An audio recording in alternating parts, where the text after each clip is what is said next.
مجھے تو لگتا ہے سارا دن جو کچھ نہ کچھ سیتی رہتی ہو، ان کے ساتھ اپنے ہونٹوں کو بھی سی لیا ہے۔ وہ حیران تھی کہ اسے کیا ہو گیا ہے، کچھ نہ سمجھتے ہوئے اس کی طرف دیکھے گئی۔ کیا تمہارے دل میں کوئی خواہش نہیں جاگتی؟ وہ اس کی حیرت سے کھلی آنکھوں میں دیکھتے ہوئے بولا۔ دل یہ نہیں چاہتا کہ اپنی ہمجولیوں میں اٹھو بیٹھو، کہہ کے لگاؤ، نانی اماں کے ساتھ رہ رہ کر ان کی بوڑھی روح تمہارے اندر بھی سما گئی ہے۔ نہیں تو، وہ بے خیالی میں کہہ گئی۔ کیا نہیں؟ میرا مطلب ہے میری کوئی ہمجولی دوست ہی نہیں، پھر میں کس کے ساتھ؟ دوست بنانے سے بنتی ہے، وہ اس کی بات کاٹ کر بولا۔ آس پاس کتنی لڑکیاں ہیں، وہ جب بھی آتی ہیں تم اپنے کام میں مصروف رہتی ہو، دیواروں سے باتیں تو نہیں کرنے آتی۔ اور میرا خیال ہے اب تو سب نے آنا بھی چھوڑ دیا ہے، تو اس میں میرا کیا قصور؟ وہ روحانسی ہو گئی۔ سراسر قصور ہے، ایسی بیزار شکل بنائے رکھتی ہو کہ وہ سمجھتی ہوں گی تمہیں ان کا آنا ناگوار گزرتا ہے۔ نہیں تو، پھر وہی نہیں تو، آخر تم خفا کیوں ہو رہے ہو؟ خفگی کی بات نہیں ہے کیا کہ تمہاری موجودگی کے باوجود اس گھر کی فضا خاموش اور بے رنگ سی لگتی ہے، جبکہ میں نے تو سنا ہے کہ وجود زن سے ہے تصویر کائنات میں رنگ۔ قدرے توقف کے بعد کہنے لگا۔ سعدیہ اور نادیہ کو نہیں دیکھا؟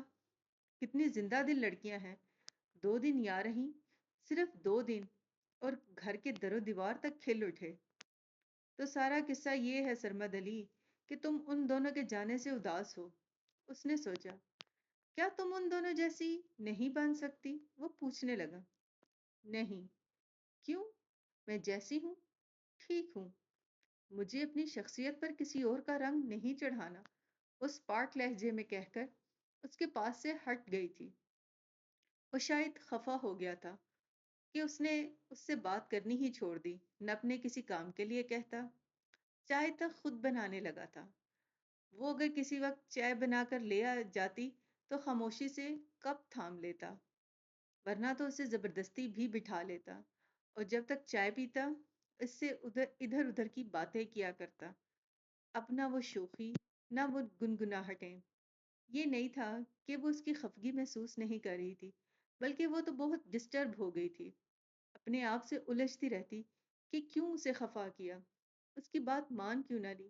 لیکن یہاں وہ اپنی نفی کر جاتی کہ اس کی ہر بات مان سکتی ہے، ایک یہی نہیں۔ آخر وہ کیوں اپنی شخصیت مسخ کر دے؟ وہ جیسی ہے ٹھیک ہے، اور وہ کیوں اس کے اندر کسی اور کو کھوج رہا ہے؟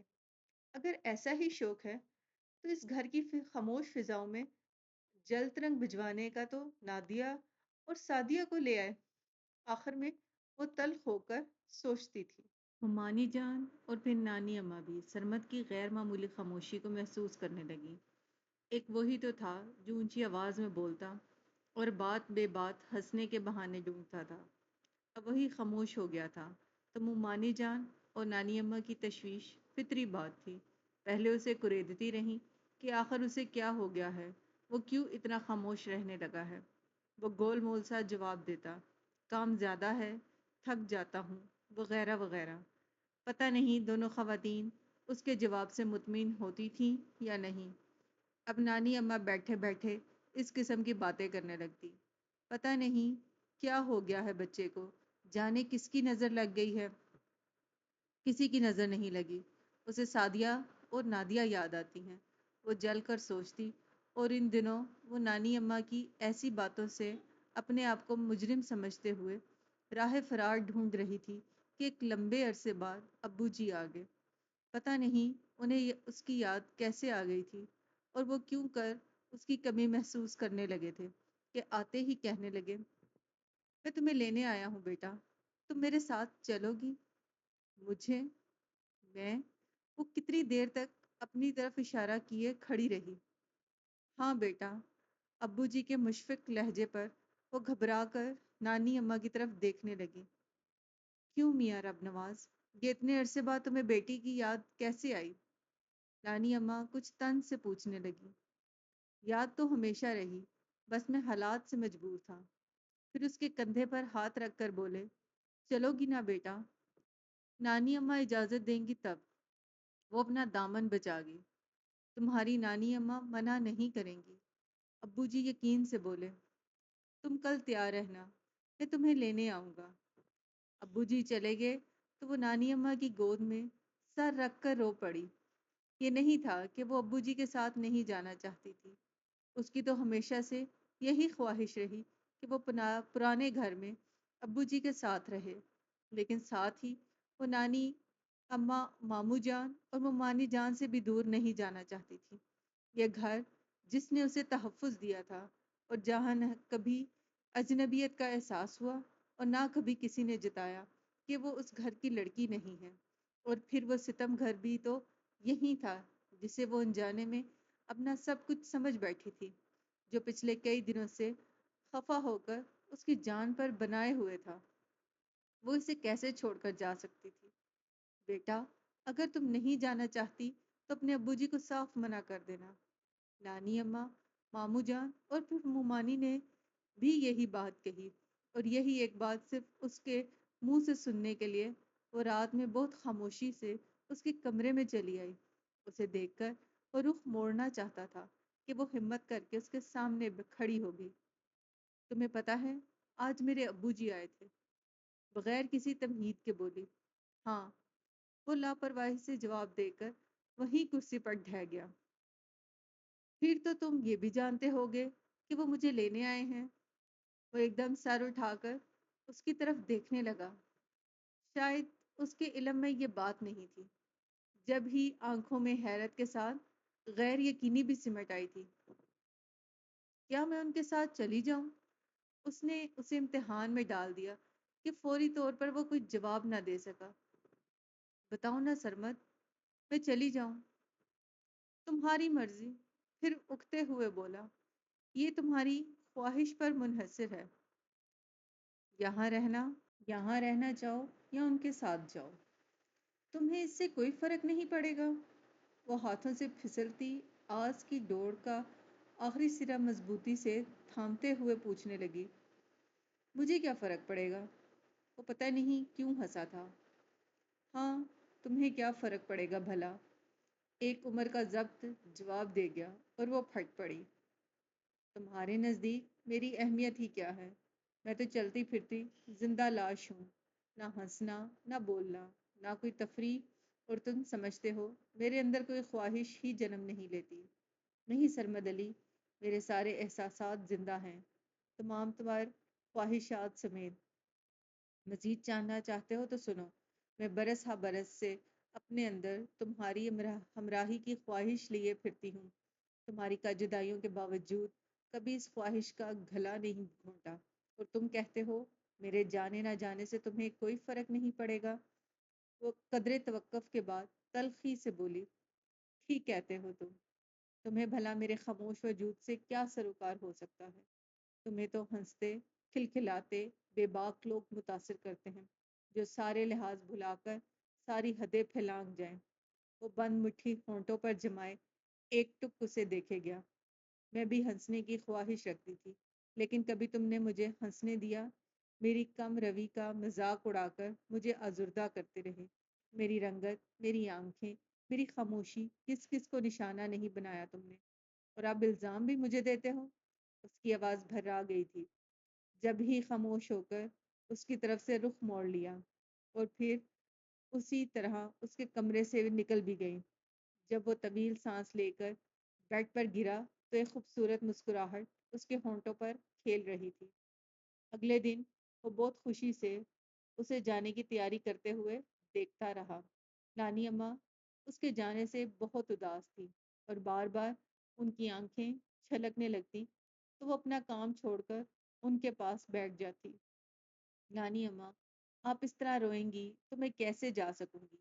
وہ نانسو ان کے آنسو پوچھتے ہوئے خود بھی آزردہ ہو جاتی۔ یہ تمہارے باپ کو بیٹھے بٹھائے پتہ نہیں کیا سوچی، اچھی بھلی تو تم ہو یہاں، ایک نہ ایک دن تو مجھے جانا ہی تھا۔ وہ اسے آتے دیکھ کر بولی، ٹھیک کہہ رہی ہو تم، اپنے ابو جی کے ساتھ نہ جاتی تو کوئی اور لینے آ جاتا۔ کیوں بڑی اماں، میں ٹھیک کہہ رہا ہوں نا؟ وہ تائیدی نظروں سے نانی اماں کی طرف دیکھنے لگا تو وہ پرسوچ انداز میں سر ہلانے لگی۔ شام میں ابو جی آئے تو وہ بھی ماموں جی کے ساتھ بیٹھے تھے کہ اندر آ کر اپنا پیک شدہ سامان چیک کرنے لگی۔ سامان کیا تھا؟ بس ایک سوٹ کیس اور ایک بیگ، اور اسے یوں لگ رہا تھا جیسے وہ سب کچھ یہیں چھوڑے جا رہی ہو۔ کیا رہ گیا ہے؟ وہ جھنجھلا کر ادھر ادھر دیکھنے لگی۔ اسی وقت وہ بہت خاموشی سے اندر چلا آیا۔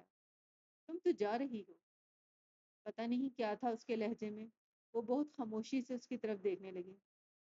میں تمہیں جانے سے روکوں گا نہیں، لیکن تمہیں واپس یہیں آنا ہے۔ میں اب یہاں نہیں آؤں گی۔ وہ خام خواہ بیگ کھول کر اس کے اندر جھانکنے، میں لینے آؤں گا تب بھی نہیں۔ وہ چکر کاٹ کر اس کے سامنے آ کھڑا ہوا۔ تم کیوں لینے آؤ گے؟ ظاہر ہے تمہارے جانے سے کوئی فرق نہیں پڑے گا۔ اس کی پوری بات ہونے سے پہلے ہی بول پڑی۔ فرق پڑے گا سجو۔ وہ ایک دم سنجیدہ ہو گیا اور بیگ پر ٹکے اس کے ہاتھوں پر اپنا ہاتھ رکھتا ہوا بولا، میرا خیال تھا تم مجھے سمجھتی ہوگی، لیکن تم نے تو ایسی کوئی کوشش ہی نہیں کی۔ میری چھیڑ چھاڑ، میری شوخیوں کو طنز پر محمول کرتی رہی۔ میں نے کبھی تمہارا مذاق نہیں اڑایا۔ سجو تم ہی بتاؤ، کبھی کوئی اپنے متاع عزیز کا بھی مذاق اڑاتا ہے؟ تم؟ وہ اس قدر کہہ سکی۔ ہاں سجو، ہمراہی کی خواہش صرف تمہارے اندر ہی نہیں مچلی، میں خود اس خواہش کا اسیر رہا ہوں، اور پتہ ہے تمہیں تنگ کرنے اور چھیڑنے کا مقصد ہی یہی تھا کہ کسی طرح تم اپنے دل کی بات کہو، اور اگر کہو نہ تو تمہارے کسی انداز سے تو ظاہر ہو، لیکن تم بہت گہری ہو سجو۔ برس ہا برس خاموش رہی۔ خاموش تو تم بھی رہے، وہ بے اختیار شاید بے خیالی میں کہہ گئی، اور وہ ہنس پڑا۔ صرف زبان سے نہیں کہا، ورنہ میرا ہر انداز، خاص کر آنکھیں، محبت کے پیغام دیتی رہیں، لیکن تم شاید آنکھوں کی زبان نہیں سمجھتی۔ وہ کچھ دیر تک دیکھتی رہی، پھر اس کی طرف سے رخ موڑتے ہوئے بولی، تمہیں تو غالباً سعدیہ اور نادیہ جیسی لڑکیاں پسند ہیں، اور میں ان جیسی نہیں ہو سکتی۔ تمہیں کس نے کہا ہے ان جیسی ہو جاؤ؟ تم ہی نے تو کہا تھا۔ اچھا؟ وہ اپنی کہی ہوئی بات سوچتے ہوئے بولا، وہ میں نے غصے میں کہہ دیا تھا۔ اصل میں جو بات تمہارے منہ سے برسوں سننے کا متمنی تھا، وہ نادیہ نے 2 دن میں کہہ دی تھی، اس لیے میں نے کہا تھا کہ تم ان جیسی کیوں نہیں ہو۔ بہرحال اب تو میں جا رہی ہوں۔ جب سمجھ میں نہیں آیا کہ اس کی بات کا کیا جواب دے تو جانے کی بات کرنے لگی۔ ٹھیک ہے، ضرور جاؤ، لیکن واپس تمہیں یہیں آنا ہے۔ اس نے جھکی نظروں کے ساتھ ہلکے سے اس بات میں سر ہلایا اور بیگ اٹھا کر کمرے سے نکل آئی۔ مزید اس کے سامنے کھڑے رہنا خاصا مشکل تھا کہ دھڑکنوں نے تو انداز بدلا، چہرے پر بھی رنگوں کی برسات اترنے لگی، اور اس شوق سے کچھ بعید بھی نہ تھا کہ پل میں سنجیدگی کا لبادہ اتار کر چھیڑنے کھڑا ہو جاتا۔ وہ صبح سے نانی اماں سے بار بار یہی کہتی رہی تھی کہ اب دوبارہ یہاں کبھی نہیں آئے گی، لیکن ابو جی کے ساتھ جانے لگی تو نانی اماں سے گلے ملتے ہوئے اس کے کان میں آہستہ سے بولی، نانی اماں میں جلد ہی واپس آؤں گی۔ جواب میں نانی نے ایسی آ بھری کہ وہ بس انہیں دیکھتی ہی رہ گئی تھی۔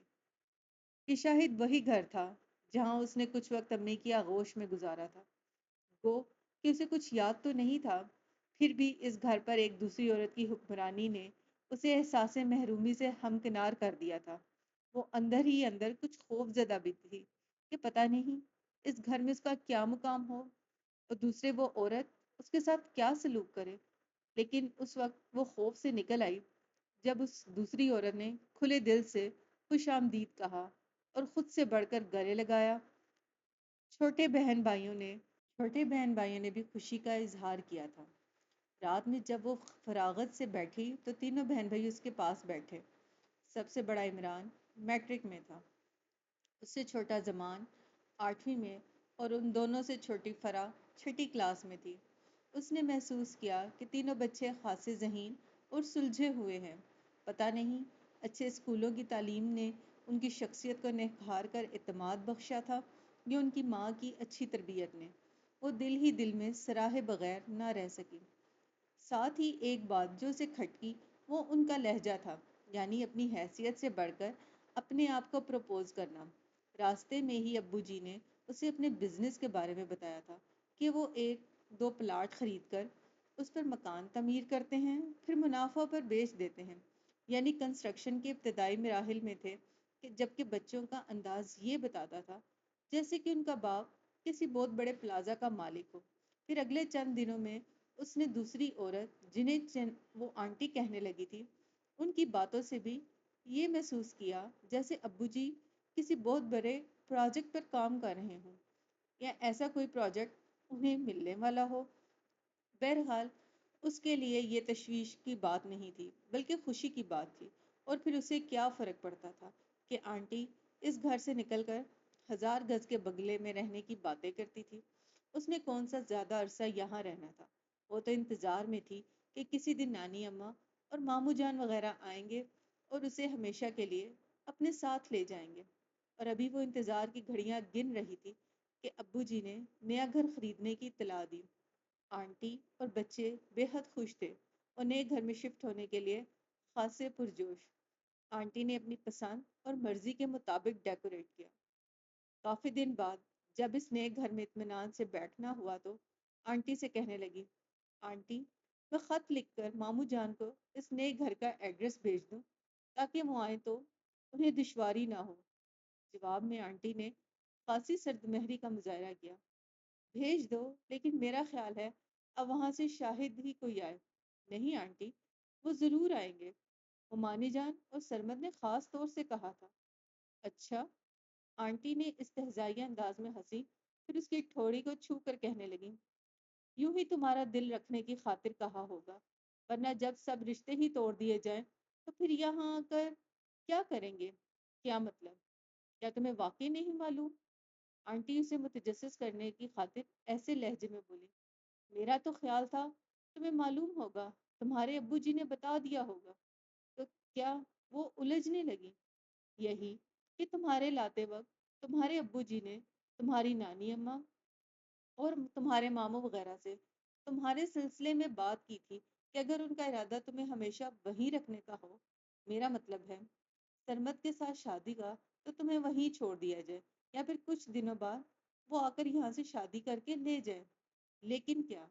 آنٹی لمحہ بھر کو خاموش ہوئی تھی کہ اس نے فوراً پوچھا، انہوں نے منع کر دیا، صاف کہا ان کا ایسا کوئی ارادہ نہیں۔ وہ تمہاری ممانی نے تو یہاں تک کہہ دیا کہ وہ اپنی بہن کی لڑکی لانے کا ارادہ رکھتی ہیں۔ کون؟ نادیہ؟ پتہ نہیں، نام وغیرہ تو میں نہیں جانتی۔ بہرحال تمہارے ابو جی بہت دل برداشتہ ہوئے تھے اور دل تو اس کا بھی ٹوٹا تھا، یوں کہ آنٹی کی پھر مزید بات کوئی سنی نہ گئی۔ کوئی دیوار گری تھی شاید کہ یہاں وہاں ہر طرف شور ہی شور تھا۔ چپ چاپ آنٹی کے ہلتے ہونٹوں کو دیکھ رہی، پتہ نہیں کیا کہہ رہی تھی وہ، اور پھر اسی طرح خاموشی سے اٹھ کر اپنے کمرے میں آ گئی۔ سامنے آئینے پر اپنے آپ پر نظر ڈالی تو لگا وہ کہیں آس پاس کھڑا شوخی سے گنگرا رہا ہو، نالے لمی تے نالے کالی۔ سرمد؟ ہونٹوں کی بے آواز جنبش کے ساتھ ہی آنکھیں بھی چھلک پڑی، تم نے ہمیشہ میرا مذاق اڑایا ہے اور آخری وقت میں بھی نہیں چھوڑا، ایسا بھیانک مذاق۔ وہ بیڈ پر گری تو تکیے میں منہ چھپا کر پھوٹ پھوٹ کر روتی رہی۔ کسی سے نہ کوئی گلہ نہ کوئی شکایت، بس اپنے آپ سے لڑتی رہی۔ کبھی سرمد ان آخری لمحوں میں محبتوں سے چور لہجے کو یاد کرتی تو لگتا وہی سچ ہے، اور آنٹی اس سچ کو جھٹلاتی ہوئی اس کے سامنے آ جاتی۔ اس کی سمجھ میں نہیں آتا تھا کہ کس کا یقین کرے۔ کئی بار سوچا کہ خط لکھ کر سرمد سے معلوم کریں، لیکن پھر خیال آتا کہ اس نے تو بہت جلد آنے کو کہا تھا، اگر وہ سنجیدہ ہوتا تو دیر کیوں کرتا؟ ہو سکتا ہے کوئی اس پرانے گھر میں آیا ہو۔ اس خیال کے ساتھ ہی اس نے سرمد کو تو نہیں، نانی اماں کو خط لکھا، محض اپنے نئے گھر کا ایڈریس بتانے کے لیے۔ پھر اس دن کے بعد وہ بہت دن تک انتظار کرتی رہی۔ اس دوران آنٹی مسلسل اس کا جائزہ لیتی رہی تھی، اس کی بے چینی، بے قراری، ہر آہٹ پر چونک جانا اور اندر ہی اندر اپنے آپ سے لڑنے اور الجھنے کی کیفیت، کچھ بھی تو ان کی تیز نظروں سے چھپا نہیں تھا۔ ان دنوں یوں لگتا تھا جیسے وہ اپنے اندر حوصلہ پیدا کر رہی ہے، اور کسی بھی دن آنٹی سے کہے گی میں نانی اماں کے پاس جانا چاہتی ہوں۔ آخر ان سے پوچھوں تو صحیح کہ ایک عمر سینے سے لگائے رکھنے کے بعد اچانک دودھ کی مکھی کی طرح نکال کر کیوں پھینکا؟ اور ممانی جان نے تو ہمیشہ ہی کسی نہ کسی موقع پر جتایا کہ وہ اسے اپنی بہو بنانا چاہتی ہیں۔ پھر اچانک ان کا ارادہ کیسے بدل گیا؟ اور وہ اس سے پہلے کہ اپنے اندر حوصلہ پیدا کر لیتی، آنٹی اس کے سامنے اس قسم کی باتیں کرنے لگتی: جب سے تمہارے ابو جی تمہارے ننہال سے ہو کر آئے ہیں، تمہاری طرف سے خاصے فکر مند ہیں، ورنہ اب تک تو انہیں یہی اطمینان تھا کہ تمہارے ماموں جی تمہیں اپنی بہو بنا لیں گے۔ پھر اپنی رائے دیتی: مجھے حیرت ہے کہ تمہارے پالنے کے باوجود تمہارے لیے اس انداز سے نہ سوچ سکے۔ کس بات کی کمی ہے تم میں؟ ماشاء اللہ اچھی خاصی شکل و صورت ہے، بس ذرا رنگ دبتا ہوا ہے۔ اور رنگ کا کیا ہے، ادھر خوشی اور خوشحالی ملے نکھر جاتا ہے۔ ابھی بھی اپنے آپ کو دیکھ لو، جب سے یہاں آئی ہو پہلے سے کتنی نکھری نکھری سی ہو، گویا جتا دیا کہ تم وہاں خوش نہ تھی اور نہ ہی خوشحالی نصیب تھی۔ پھر ایک اور خیال، میرا خیال ہے انہوں نے یہ سوچا ہوگا کہ تمہیں جہیز نہیں ملے گا اور نہ کوئی سر پہ ہاتھ رکھنے والا ہے۔ پھر آہ بھر کر بولی: بے وقوف ہیں وہ لوگ جو ایسا سمجھ بیٹھے۔ یہ ضرور تمہارے ابو جی کی مصروفیت کی بنا پر تمہارے پاس نہ آ سکے، لیکن وہ کبھی تم سے بے خبر نہیں رہے۔ وہ تو تمہارے لیے اس وقت سے چیزیں اکٹھی کر رہے ہیں جب ہمارے حالات اس بات کی اجازت نہیں دیتے تھے۔ اب تو خیر اللہ کا شکر ہے، ہم وہ کچھ دیں گے تمہیں جس کا انہوں نے تصور بھی نہیں کیا ہوگا۔ اور کوئی سوال اس کی زبان پر آنے سے پہلے ہی کہتی: تم فکر مت کرو سجو، دیکھنا ہم کس شان سے بیاہیں گے تمہیں۔ اور میں تو تمہارے ابو جی سے بھی یہی کہتی ہوں کہ فکر کس بات کی، اپنی سجو کے لیے رشتوں کی کمی تھوڑی ہے۔ اور وہ جو اپنے اندر تھوڑا بہت حوصلہ پیدا کر پائی تھی، وہ آنٹی کی باتوں نے توڑ دیا۔ نئے سرے سے سوچا تو آنٹی کی باتیں ہی سچ لگیں، اور برس ہا برس سے جو خواہش دل کے اندر پروان چڑھتی رہی وہ کسک بن گئی۔ وہ ساری ہستیاں جنہوں نے اس وقت اسے سینے سے لگایا تھا، جب اپنے سگے ماں باپ کی نظروں میں اس کا وجود کھٹکنے لگا تھا، اور ان کی محبتیں اور بے غرض چاہتیں جن کی جڑیں اس کے اندر تک پھیلی تھیں، انہیں ایک دوسری عورت نے بہت خوبصورتی سے کاٹنا شروع کر دیا تھا۔ وہ اپنے مقصد میں اس حد تک کامیاب ہوئی کہ جب وہ یعنی سجیلا رب نواز بیاہ کر جنید خان کے سنگ جا رہی تھی تو اس کی سوچوں کا انداز یکسر بدل چکا تھا۔ جنید خان کے عالی شان بنگلے کے عالی شان بیڈ روم میں بیٹھی مانوس دھڑکنوں اور غیر مانوس آہٹوں کے ملے جلے شور میں گھری سوچ رہی تھی: کس قدر دوغلے ہیں مومانی جان اور سرمد، اور لالچی بھی۔ مجھے شاید لاوارث سمجھ لیا تھا، اب آ کر دیکھیں تو ذرا ابو جی نے کس شان سے مجھے رخصت کیا ہے، اور ایسا عالی شان گھر تو انہوں نے کبھی خواب میں بھی نہ دیکھا ہوگا۔ اس نے اپنی کلائیوں میں پڑی درجن بھر سونے کی چوڑیوں کو دیکھا، پھر ذرا سر اونچا کر کے کمرے کا جائزہ لینے لگی۔ ہر شے نہایت قیمتی اور خوبصورت تھی، اور سچ تو یہ ہے کہ خود بھی اس نے کبھی ایسا تصور نہیں کیا تھا۔ لمحہ بھر کو یوں لگا جیسے وہ کوئی خواب دیکھ رہی ہو، لیکن پھر خود ہی ہنس پڑی۔ اتنا اعلیٰ ذوق رکھنے والا پتہ نہیں خود کیسا ہوگا، اس نے سوچتے ہوئے گھٹنوں پر ٹھوڑی اٹکائی کہ دروازہ کھلنے کی آواز پر سنبھل کر بیٹھ گئی۔ سوری ہنی، میں ذرا لیٹ ہو گیا۔ آنے والا تیز قدموں سے اندر داخل ہوا تھا اور آتے ہی یوں بولا جیسے اسے کسی میٹنگ میں پہنچنے میں دیر ہو گئی ہو: کم آن ڈیئر، تم ابھی تک ایسے ہی بیٹھی ہو؟ جاؤ چینج کر کے آؤ۔ اس کے لہجے میں بیزاری محسوس کرنے اس نے سر اٹھایا تو جیسے ساکت ہو گئی۔ سامنے کھڑا 55-60 سالہ جنید خان کوٹ اتارنے کے بعد ٹائی کی ناٹ ڈھیلی کر رہا تھا۔ یہ صحیح ہے، اس کی صحت قابل رشک تھی، اور پیسے کی فراوانی نے چہرے پر گزرتے ماہ و سال کی لکیریں بھی نہیں کھینچی تھی، لیکن جذبات کی وہ لہریں نہیں تھی جو ان چھوتی کلی کو دیکھ کر سرکشی پر آمادہ ہو جاتی ہیں۔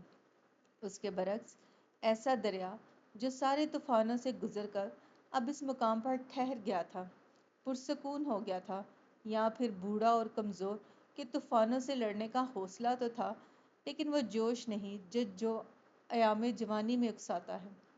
لیزی گرل اس طرح کیا دیکھ رہی ہو؟ اس کی آنکھوں کے سامنے ہاتھ لہرایا تو وہ چونکی، سر جھٹک کر بیڈ سے اتری اور سیدھی ڈریسنگ روم میں چلی گئی۔ اچانک یوں معاف ہو گیا دماغ کہ وہ کچھ سوچ ہی نہ سکی۔ صبح ڈرائنگ روم میں موجود چند افراد کا تعارف جنید خان نے یوں کروایا: یہ ہمارا سب سے بڑا بیٹا ہے، طاہر خان۔ آج کل یہ اسلام آباد میں ہوتا ہے، اپنی بیوی بچوں سمیت۔ اس نے ذرا سی پلکیں اٹھا کر سامنے بیٹھے طاہر خان کو دیکھا، اس کی نظروں میں اپنے لیے ناگواری محسوس کر کے فوراً دوسری طرف متوجہ ہوگی۔ طاہر کے بعد یہ فریحہ ہے، ہماری اکلوتی بیٹی، یہ یہیں کراچی میں ہوتی ہے۔ اس کی اس کا میاں بہت کامیاب بزنس مین ہے۔ اس نے دیکھا وہ تفخر کے احساس میں گھری اس سے لا تعلق نظر آنے کی بھرپور کوشش کر رہی تھی۔ اور یہ آصف خان ہے، گزشتہ ماہ MBA کر کے لوٹا ہے اور اب میرے بزنس کو مزید پھیلانے میں کوشاں ہے۔ ان دونوں کی نسبت وہ قدرے بہتر نظر آیا کہ اسے دیکھ کر مسکرایا بھی اور ہیلو بھی کہا۔ سب سے چھوٹا بنٹی، وہ اپنے کمرے میں ہے، تم ناشتے کے بعد اس سے مل لینا۔ بات کے اختتام پر انہوں نے دونوں ہاتھوں کو ایک خاص انداز سے اٹھا کر تعارف مکمل ہونے کا اشارہ دیا اور پھر ان سب کو مخاطب کر کے کہنے لگے: اور بچوں، یہ تمہاری ممی ہے۔ ممی؟ فریحہ ہنسی۔ فار گاڈ سیک ڈیڈی، اتنی لڑکی کو آپ ہماری ممی تو نہ کہیں۔ اور میں پوچھتی ہوں، یہ بیٹھے بٹھائے آپ کو شادی کی کیا سوجھی؟ یہ کوئی عمر ہے؟ کیا مطلب ہے تمہارا؟ میں بوڑھا ہو گیا ہوں کیا؟ بوڑھے تو نہیں ہوئے، طاہر خان فریحہ کا ساتھ دیتے ہوئے بولا، لیکن جواب بچوں کے باپ ہونے کے ساتھ ساتھ نانا اور دادا بھی ہیں۔ اس سے کیا فرق پڑتا ہے؟ آپ کو فرق نہیں پڑتا، لیکن ہمارے لیے خاصی مشکل کھڑی کر دی ہے آپ نے۔ میں سمجھا نہیں۔ آپ کو سوچنا چاہیے تھا کہ آپ کے اس اقدام سے ہماری گھریلو زندگی کتنی ڈسٹرب ہوگی۔ اور کیا؟ فریحہ بول پڑی، میرے سسرال میں جب سب کو معلوم ہوگا تو میری پوزیشن کتنی خراب ہوگی۔ اپنی پوزیشن کا کتنا خیال تھا انہیں، اور جو اس وقت اس کی پوزیشن آکورڈ ہو رہی تھی، اس کا خیال کسی کو نہیں آیا۔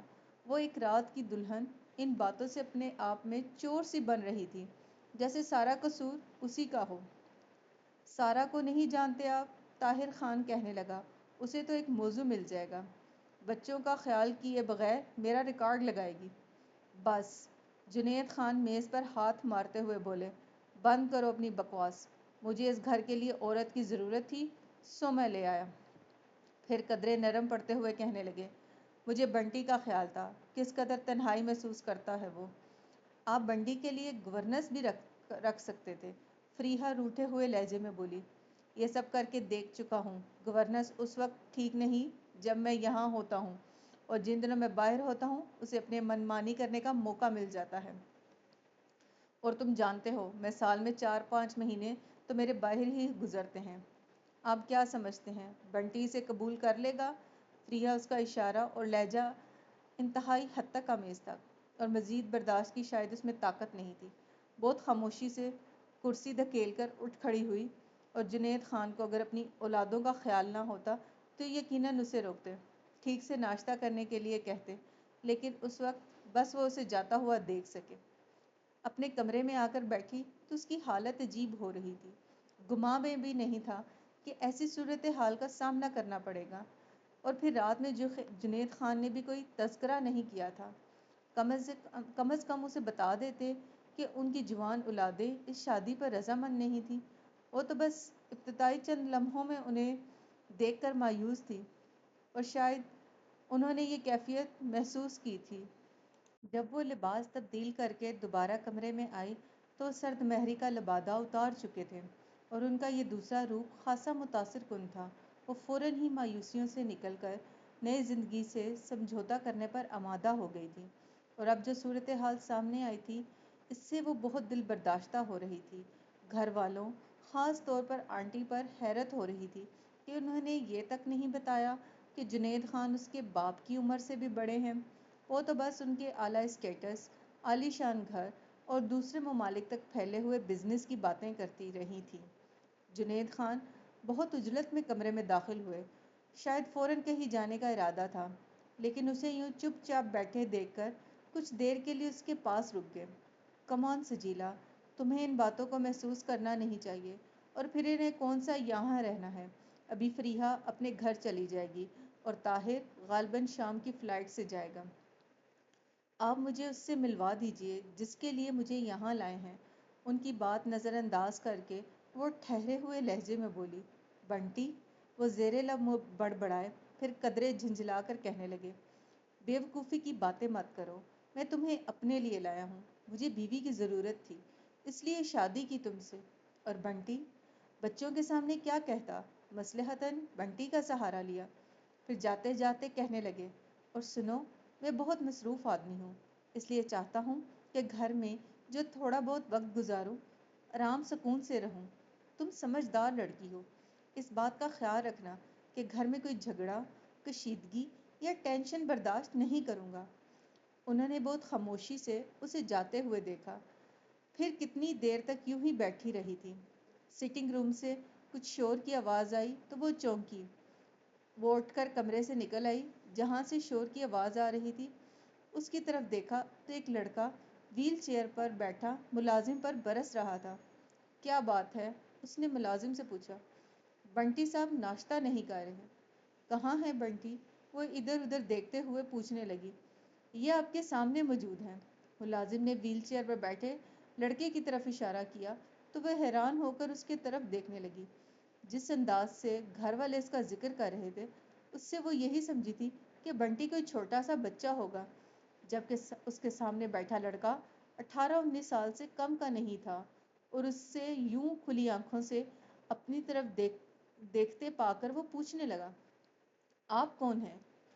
میں؟ وہ سنبھل کر کھڑی ہوگی اور اپنا تعارف کروانے کی بجائے کہنے لگی، مجھے چھوڑو، میں کوئی بھی ہوں، یہ بتاؤ تم ناشتہ کیوں نہیں کر رہے؟ میری مرضی، وہ اکھڑے لہجے میں بولا۔ اچھی بات ہے۔ پھر ملازم کو مخاطب کر کے کہنے لگی، تم جاؤ بابا، جب بنٹی کا دل چاہے گا ناشتہ کرے گا۔ ارے! بنٹی ہنسا، آپ نے تو بڑی جلدی میری بات سمجھ لی۔ اس میں نہ سمجھنے والی بات کون سی تھی؟ یہی تو میں کہتا ہوں، آخر میری سیدھی سادی باتیں لوگوں کو سمجھ کیوں نہیں آتی؟ اب دیکھیے نا، میرا ناشتہ کرنے کو نہیں دل چاہ رہا، لیکن بابا بضد ہیں کہ میں ناشتہ کر لوں، کیونکہ ڈیڈی کا حکم ہے، اور ابھی کچھ دیر میں ڈیڈی فون کر کے بابا سے پوچھیں گے کہ میں نے ناشتہ کیا یا نہیں۔ وہ کچھ دیر رک کر اس کی طرف دیکھتا رہا، پھر کہنے لگا، بائی دا وے، آپ ہیں کون؟ تم بتاؤ، وہ اس کے سامنے صوفے پر بیٹھتے ہوئے بولی، اور کچھ دیر سوچنے کے بعد کہنے لگا، کہیں آپ میری گورننس بن کر تو نہیں آئیں؟ پتہ نہیں۔ کیا مطلب؟ آپ کو اپنے بارے میں نہیں پتا؟ وہ بھی کوئی جواب سوچ ہی رہی تھی کہ آصف خان آ گیا۔ ان دونوں کو ایک جگہ دیکھ کر غالباً پہلے ٹھٹکا تھا، پھر آتے ہوئے بولا، بنٹی، تمہارا تعارف ہو گیا ان سے؟ آپ جانتے ہیں انہیں؟ بنٹی الٹا اس سے پوچھنے لگا۔ ہاں بھائی، یہ ڈیڈی کی مسز ہیں، اس لحاظ سے ہماری ممی۔ ارے! بنٹی زور سے ہنسا، تو کیا ڈیڈی نے شادی کر لی؟ مجھے بتایا تک نہیں۔ کل رات ہی تو یہ ہوا ہے حادثہ۔ پھر اس کی طرف دیکھتا ہوا مسکرا کر بولا، خوشگوار حادثہ، اچھی بات ہے۔ بنٹی کے ہونٹوں پر مسکراہٹ تھی اور چہرے سے لگ رہا تھا وہ بہت محظوظ ہو رہا ہوں۔ اسے یک گنا اطمینان ہوا، کیونکہ فریحہ نے کہا تھا، پتہ نہیں بنٹی اسے قبول بھی کرتا ہے یا نہیں۔ میرا بھی خیال ہے کہ ڈیڈی نے اچھا کیا، لیکن طاہر بھائی اور فریحہ، آصف برا سا منہ بنا کر خاموش ہو گیا۔ کیوں؟ ان دونوں کو کیا تکلیف ہے؟ بڑے بہن بھائی کے لیے بنٹی کا لہجہ خفگی لیے ہوئے تھا۔ ان دونوں کا کہنا ہے کہ سسرال والے ان کا مذاق اڑائیں گے، اور پتہ ہے، صبح ناشتے کی ٹیبل پر دونوں نے ان کے سامنے انتہائی بدتمیزی کا مظاہرہ کیا۔ سچ، مجھے بڑی شرمندگی ہوئی۔ پھر اس کی طرف دیکھتے ہوئے بولا، پلیز آپ خیال مت کیجیے گا۔ وہ کیا کہتی، خاموش ہی رہی۔ اسی وقت بابا پھر ناشتے کے لیے پوچھنے آ گئے، تو آصف تعجب سے بولا، کیا مطلب؟ تم نے ابھی تک ناشتہ نہیں کیا؟ دل نہیں چاہ رہا تھا؟ چلو اب کر لو، انہیں بھی اپنے ساتھ شریک کر لو، کیونکہ صبح یہ بغیر ناشتہ کیے اٹھ کر چلی گئی تھی۔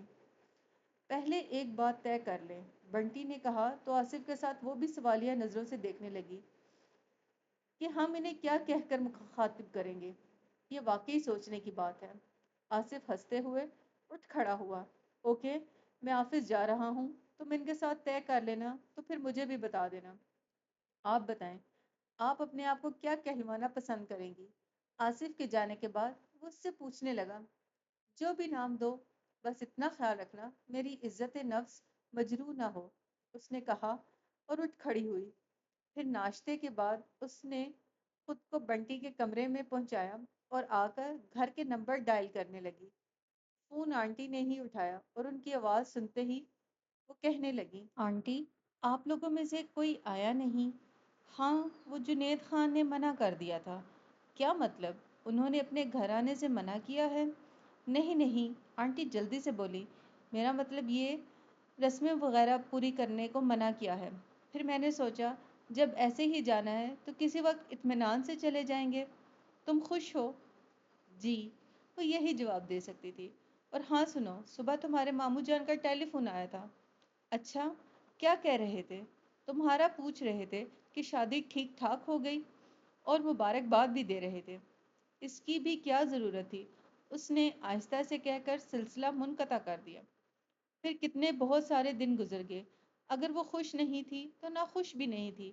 وہ ایک شخص سرمد علی جس کی ہمراہی کی خواہش برس ہا برس تک دل میں مچلتی رہی تھی، وہ اگر مقدر میں نہیں تھا تو پھر کوئی بھی ہو اس سے کیا فرق پڑتا ہے؟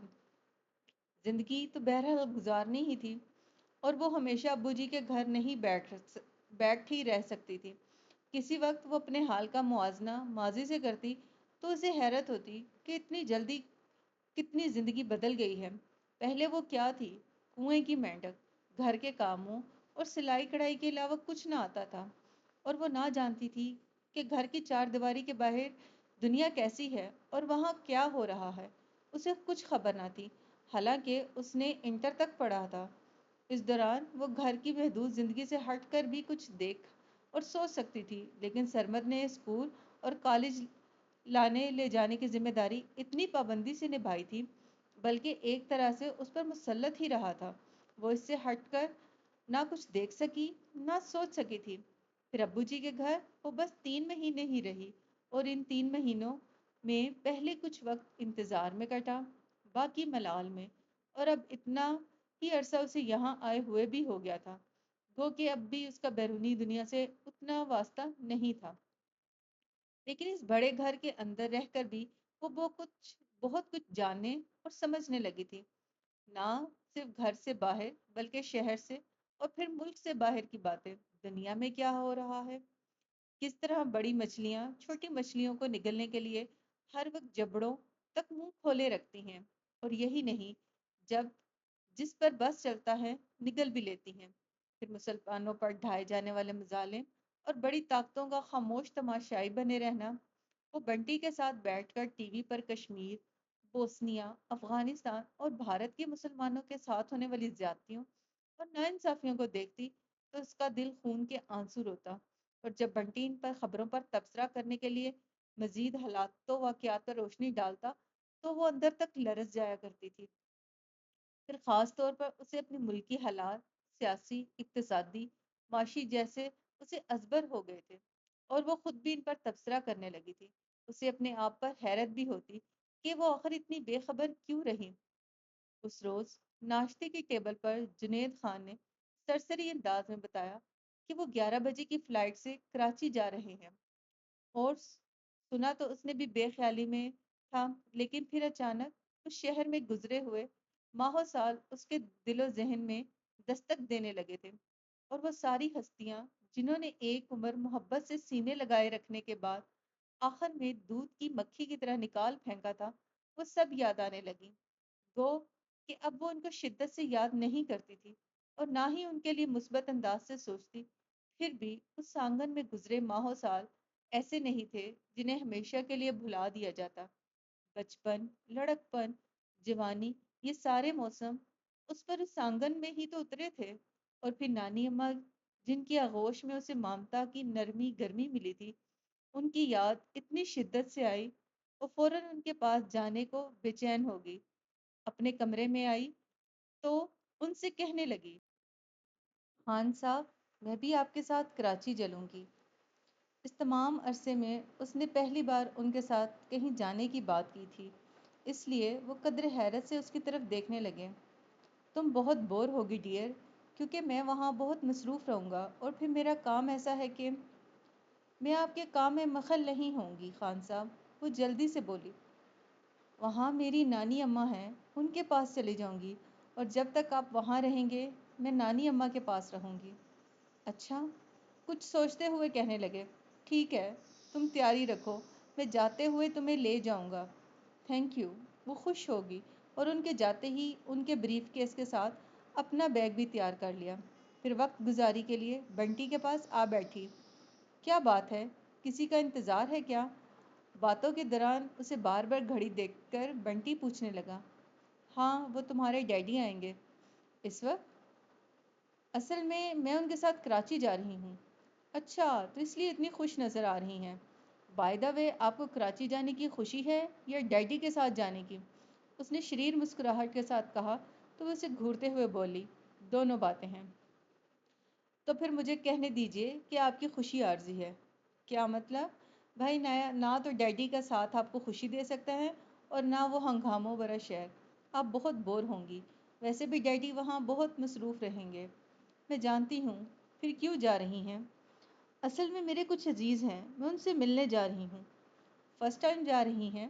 نہیں بھائی، میں تو شروع سے وہیں رہی ہوں۔ میں تو کچھ عرصہ قبل ابو جی کے ساتھ آئی تھی۔ پھر تفصیل بتاتے ہوئے کہنے لگی، میں بہت چھوٹی سی تھی، میری امی کا انتقال ہو گیا، پھر ابو جی نے دوسری شادی کی تو میری نانی اماں مجھے اپنے ساتھ لے گئیں، پھر انہوں نے ہی میری پرورش کی۔ میری شادی پر وہ آ نہیں سکی تھی، اب میں ان سے ملنے جا رہی ہوں۔ یہ بات ہے، تو پھر واپسی کب ہوگی؟ تمہارے ڈیڈی کے ساتھ؟ اور اگر ڈیڈی کل ہی واپس آ گئے تب پھر یہ ان پر منحصر ہے، مجھے کچھ دنوں کے لیے وہیں چھوڑ دیں یا ساتھ لیتے آئیں، میں کچھ نہیں کہہ سکتی۔ میں آپ کو روک تو نہیں سکتا، لیکن یہ ضرور کہوں گا، زیادہ دن وہاں مت رہیے گا، میں اکیلا ہو جاؤں گا۔ وہ کچھ دیر تک اس کی طرف دیکھتی رہی، پھر ناخنوں سے کیوٹکس کھرچتے ہوئے بولی، ایک بات پوچھو بنٹی، برا تو نہیں مانو گے؟ نہیں، آپ پوچھیں۔ تمہارے ساتھ یہ حادثہ کب اور کیسے ہوا؟ وہ اس کی ٹانگ کی طرف اشارہ کرتے ہوئے بولی، پھر بہت خاموش نظروں سے اس کی طرف دیکھنے لگی۔ یہ سوال تو آپ کو پہلے روز ہی پوچھنا چاہیے تھا، اتنی دیر بعد کیسے خیال آیا؟ وہ افسردہ نظر آنے لگا۔ پہلے میں نے اس لیے نہیں پوچھا کہ تمہاری دل آزاری نہ ہو۔ اچھا؟ وہ دکھ سے ہنسا۔ میں تو سمجھتا تھا اب تک آپ نے غور ہی نہیں کیا، دیکھا ہی نہیں کہ میں ویل چیئر پر بیٹھتا ہوں، کیونکہ اور لوگ تو سب سے پہلا ہی یہی سوال کرتے ہیں۔ اس کے خاموش رہنے پر کہنے لگا، پہلے حیرت کا اظہار، پھر افسوس، تعصب اور آخر میں ہمدردی۔ مجھے بے تحاشا غصہ آتا ہے، دل چاہتا ہے ان سے پوچھوں، ابھی راستے میں آتے ہوئے کتنے معذور لوگوں کو دیکھا، اور کیا ہر ایک کے پاس رک کر انہوں نے اسی طرح افسوس اور ہمدردی کا اظہار کیا؟ اگر نہیں تو پھر مجھ سے کیوں؟ میں اپنے آپ کو کسی ہمدردی کا مستحق نہیں سمجھتا۔ آرام سے سارا دن بیٹھا رہتا ہوں، خدمت کے لیے ملازم موجود ہیں جو ایک آواز میں دوڑے آتے ہیں، اور کیا چاہیے مجھے؟ ہمدردی کرنی ہے تو ان سے کریں جو واقعی مستحق ہیں، لیکن نہیں، وہ سب ایسا کیوں کریں گے؟ راستہ چلتے لوگوں سے ہمدردی کے دو بول بول کر انہیں کیا ملے گا بھلا؟ وہ بہت جذباتی ہو گیا تھا۔ اسے افسوس ہونے لگا کہ اس وقت کیوں یہ سوال کر بیٹھی۔ آئی ایم سوری، مجھے شاید اب بھی نہیں پوچھنا چاہیے تھا۔ سوری، مجھے آپ کو یہ سب نہیں کہنا چاہیے۔ وہ اپنے آپ پر قابو پاتے ہوئے بولا، آپ بھی کیا سوچتی ہوں گی کہ نہیں، میں ایسا کچھ نہیں سوچا۔ وہ اس کی بات کاٹ کر بولی، مجھے تمہاری باتوں سے اتفاق ہے۔ میں جانتی ہوں لوگوں کی عادت ہوتی ہے کہ وہ اس کی بات ادھوری رہ گئی، کیونکہ جنید خان بڑی عجلت میں اندر آئے اور آتے ہی چلنے کے لیے کہا۔ وہ اٹھ کھڑی ہوئی۔ اوکے بنٹی، تم اپنی روٹین خراب مت کرنا، میں جلد واپس آؤں گی۔ پھر مسکرا کر اس کا ہاتھ تھپکا اور جنید خان کے ساتھ باہر نکل آئی۔ 2 گھنٹے بعد وہ کراچی کے ایک 5 اسٹار ہوٹل میں جنید خان کے ساتھ لنچ کر رہی تھی۔ جنید خان نے آتے ہی اپنی فرم کے مینیجر کو فون کر دیا اور کسی وقت بھی ڈرائیور گاڑی لے کر آنے والا تھا۔ تمہاری نانی اماں کا گھر کہاں ہے؟ وہ پوچھنے لگا۔ سمن آباد۔ سمن آباد؟ وہ پر سوچ انداز میں اس کی طرف دیکھتے ہوئے بولا، یہ تو بہت مشکل ہو جائے گی۔ کیسی مشکل؟ اگر پہلے تمہیں سمن آباد چھوڑنے جاؤں تو 2 گھنٹے لگ جائیں گے، جبکہ مجھے… وہ گھڑی کی طرف دیکھنے لگا۔ میں ماموں جان کو فون کر دیتی ہوں، وہ آ کر مجھے لے جائیں گے۔ ہاں، یہ ٹھیک ہے، ورنہ میرا بہت وقت برباد ہوگا۔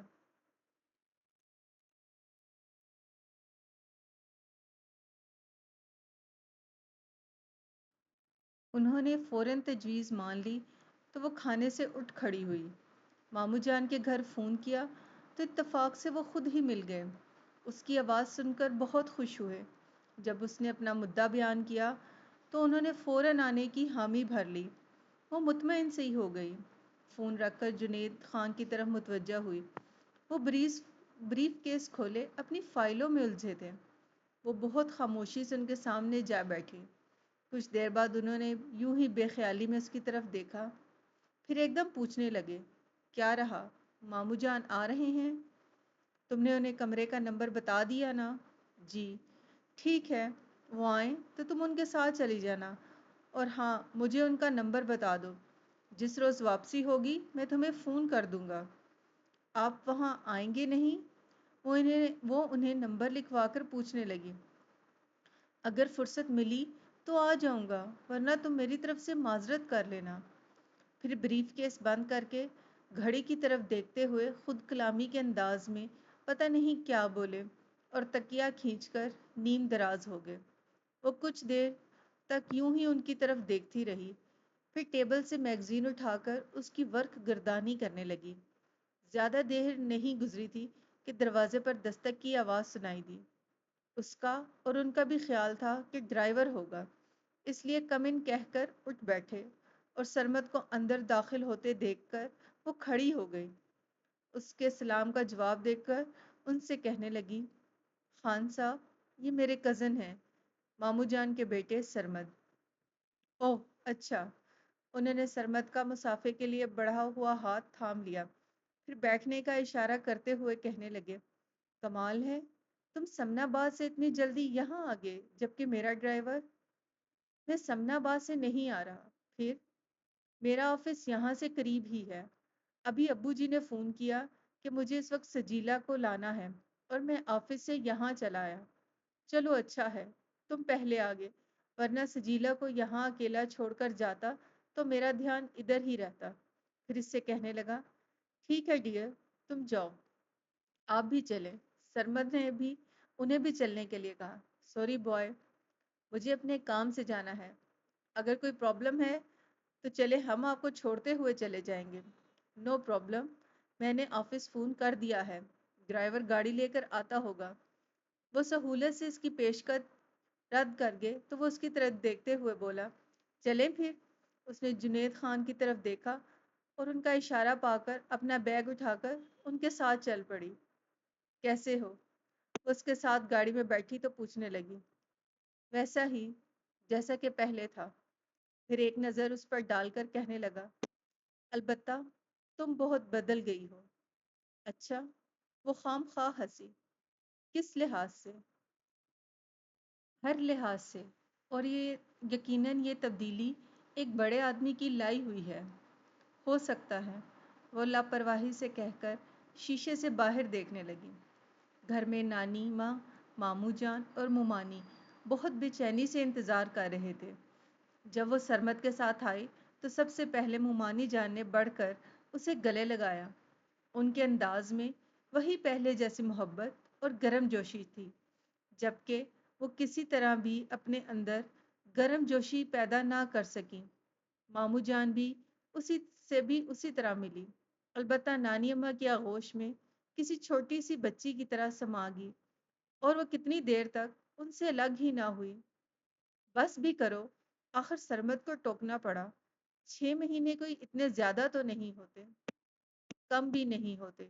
وہ آنکھوں میں پانی رومال میں جذب کرتے ہوئے بولی، چلو اب آرام سے بیٹھو۔ سرمد نے کرسی کھینچ کر اس کے سامنے کر دی تو نانی اماں ادھر ادھر دیکھتے ہوئے بولی، کیا اکیلی آئی ہو؟ تمہارے دلہا ساتھ نہیں آئے؟ دلہا؟ سرمد بے ساختہ اور زور سے ہنسا۔ کیا ہوا؟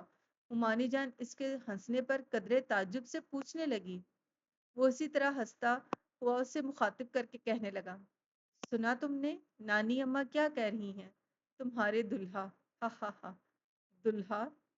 محمد سحری پر ڈھہ گیا، اس کی شاکی نظروں سے دیکھنے کے باوجود باز نہیں آیا۔ کہنے لگا، میرے خدا، اگر خان صاحب کو یہ پتہ چل جائے کہ یہاں انہیں دلہا کہا جا رہا ہے تو تم پاگل ہو گئے ہو شاید۔ وہ دبے دبے لہجے میں دانت پیس کر بولی تو وہ ایک دم خاموش ہو گیا، لیکن مسکراہٹ ہونٹوں پر مچلتی رہ گئی۔ باولا ہوا ہے کیا؟ اس میں ہنسنے کی کیا بات ہے؟ نانی اماں نے بھی ڈانٹا۔ ہنسنے کی تو بات ہے بڑی اماں کہ آپ ایک بڈھے گھسٹ کو دھولا کہہ رہی ہیں۔ کیا؟ عمانی جان آگے بڑھ آئی، کس کی بات کر رہے ہو؟ سجو کے دلہا میاں کی۔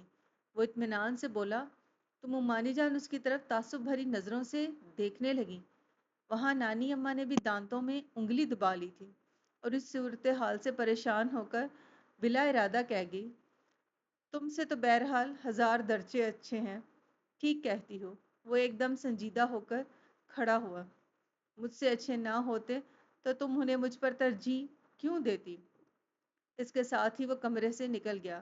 وہ اس کی بات نہیں سن سکی تھی۔ جب ہی سر جھکا کر دل ہی دل میں اپنے آپ کو ملامت کرنے لگی، کیا ضرورت تھی مجھے یہاں آنے کی؟ جانتی بھی تھی کہ وہ اتنا بدتمیز ہے، پھر بھی چلی آئی۔ عمانی جان اس کی خاموشی کو خفگی سمجھی اور اس کا موڈ ٹھیک کرنے کی غرض سے کہنے لگی، بیٹا تم تو سرمد کی عادتوں سے واقف ہو، اس کی باتوں کا برا مت ماننا۔ اس نے مسکرانے کی کوشش کی لیکن کامیاب نہیں ہوئی۔ بتاؤ سجو، کیا سچ مچ تمہارے دولہا؟ رات میں وہ سونے کی غرض سے نانی اماں کے پاس لیٹی تو وہ بڑی رازداری سے پوچھنے لگی،